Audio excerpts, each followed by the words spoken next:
Next हमारे पास जो definition आती है अ, वो है रॉन्स्कियन की।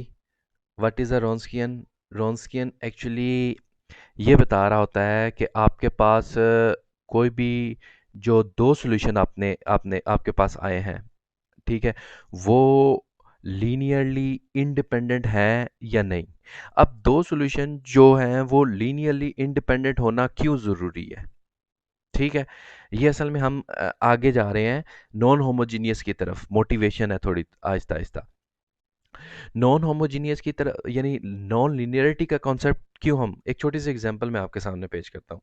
मैं ये कहता हूँ कि लेट्स सपोज आप एक जगह पे जा रहे हैं, ठीक है, जहाँ पे चलना बहुत ज़्यादा पड़ता है, ठीक है।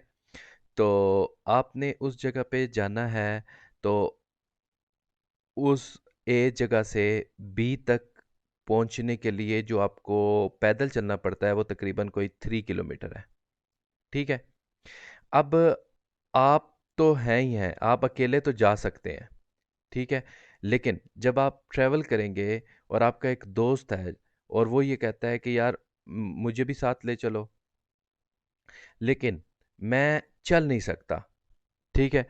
तो आप इसको या तो अब ज़ाहिर बात है, या तो उठा के लेके जाओगे या कोई ऐसा इंतज़ाम करोगे, व्हील चेयर लोगे या कोई ऐसी चीज़ लोगे जिसकी मदद से आपको यहाँ पे बी तक इसको लेके जाना पड़ेगा।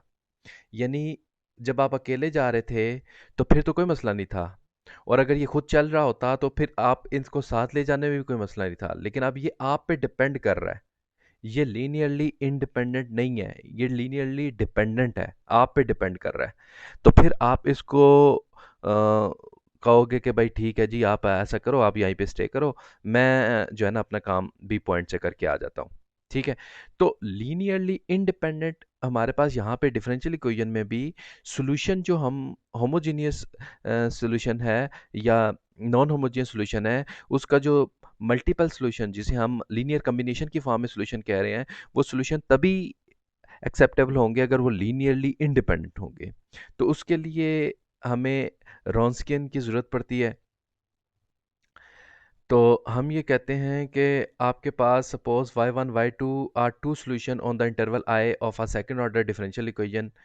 तो और ये डिफरेंशियल इक्वेशन है, then either Wronskian y1 is equal to zero या Wronskian y2 is equal to non zero. लेकिन क्वेश्चन वही है कि what is a रॉन्स्कियन?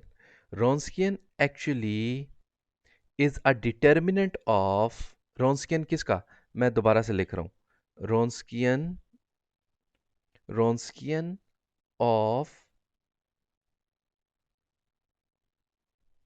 y1 y2 is actually determinant of y1 y2, y1 prime y2 prime, that is a Wronskian. यानी इसको simplify करेंगे तो क्या आएगा, y1 y2 multiply y2 prime multiply minus y2 into y1 prime, that is a Wronskian, ठीक है। तो वो ये कह रहा है ये जो रॉन्स्कियन है या तो ये ज़ीरो होगा या नॉन ज़ीरो होगा,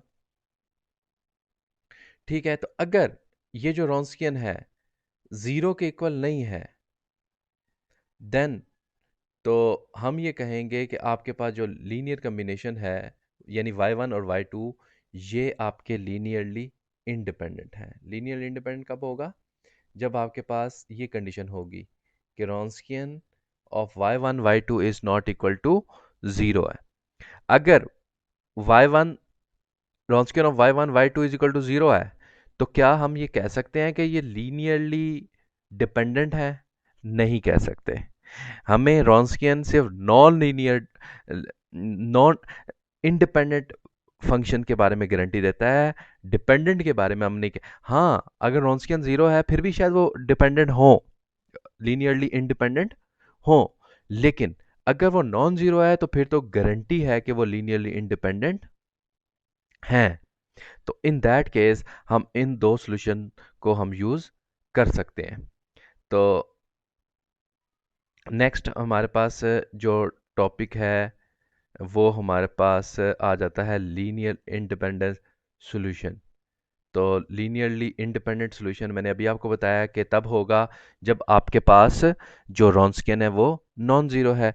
इसी के साथ साथ अब हम एक रॉन्स्कियन बता देते हैं इन जनरल, कि रॉन्स्कियन लेट्स सपोज आप y1 y2 y3 का अगर आप लेते हैं तो वो किसके इक्वल होगा?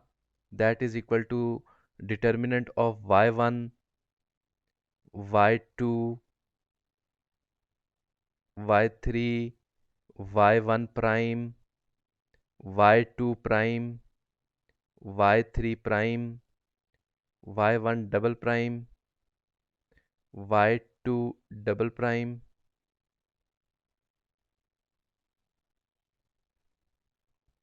y3 double prime. तो ये डिटर्मिनेंट अगर आप लेंगे तीन सॉल्यूशन का तो हमारे पास जो रॉन्स्कियन है वो इसके इक्वल आएगा। ठीक है।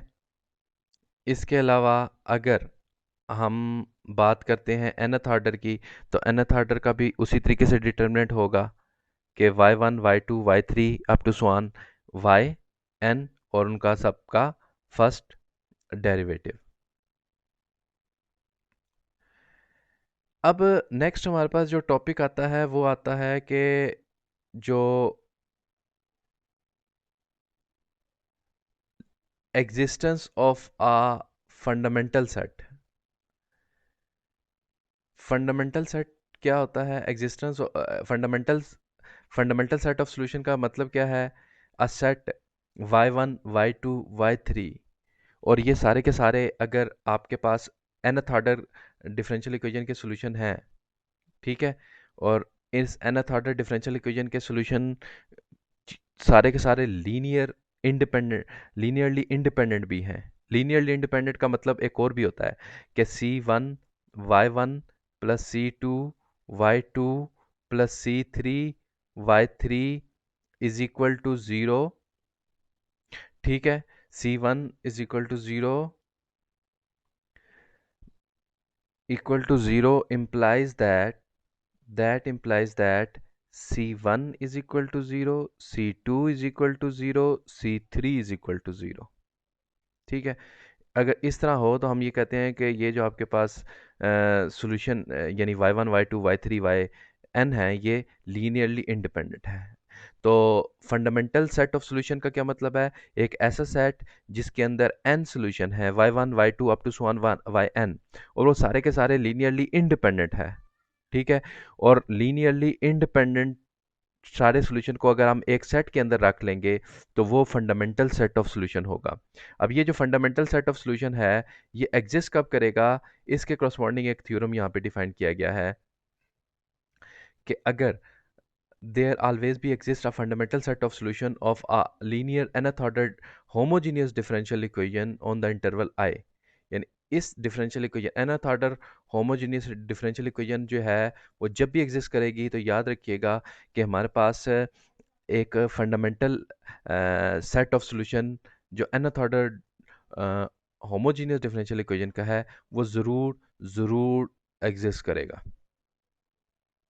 तो अब इस जो लीनियर कम्बिनेशन जिसको हमने बोला है कि अगर y1 सॉल्यूशन है y2 सॉल्यूशन है y3 सॉल्यूशन है अप टू स्वान yn सॉल्यूशन है, तो याद रखिएगा तो इसका जो लीनियर कम्बिनेशन है वो जनरल सॉल्यूशन कहलाएगा। यानी y is equal to c1 y1 plus c2 y2 भी इसका सॉल्यूशन होगा। ये तो उस वक्त तो हम इसे लीनियर कम्बिनेशन बोल रहे थे ना, लेकिन ये जो ओरिजिनली y है that is also called a general solution. ये जनरल सॉल्यूशन कहलाएगा इस डिफरेंशियल इक्वेशन का, जो कि हमने यहाँ पे फाइंड आउट की है या जिसको हम फाइंड करना चाह रहे हैं।